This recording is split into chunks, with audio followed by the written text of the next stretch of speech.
Good morning and welcome to another Ministry Minute with Pastor T. Look here, this morning I'm talking about, are we pleasing God? I'm in the New Living Translation Bible. I am in the book of Hebrews chapter 11 starting at verse 6, and it reads, "And it is impossible to please God without faith. Anyone who wants to come to him must believe that God exists and that he rewards those who sincerely seek him." And I know if you have the King James Version, it says he's a reward of them that diligently seek him. And so on today, the question is, are we pleasing God? Do we really have that faith that we tell people we have that faith, that we talk about?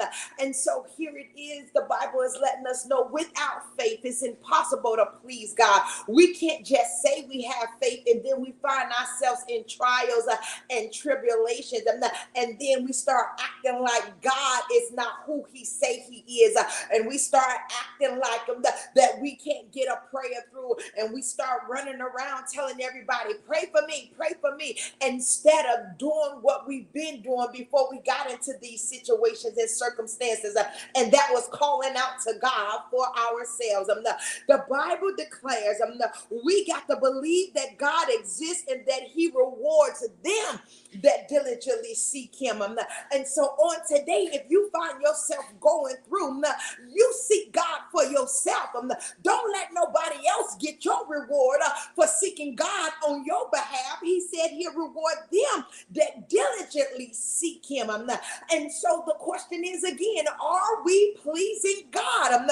Do we display that faith that we always talk about or we want to shout about in church? And we always like to quote, now faith is the substance of things hoped for, the evidence of things not seen. When we're going through trials and tribulations, when we need the Lord to act, no, we don't see how he's going to do it.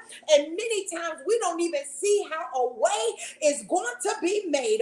But when we put our hope and our trust in the Lord, and when we start talking to him and say, God, I know you're the same God yesterday, today, and forevermore. Lord, this did not take you by surprise.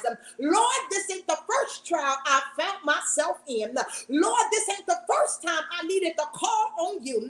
And just like David, when he called on you, you delivered him out of all his troubles.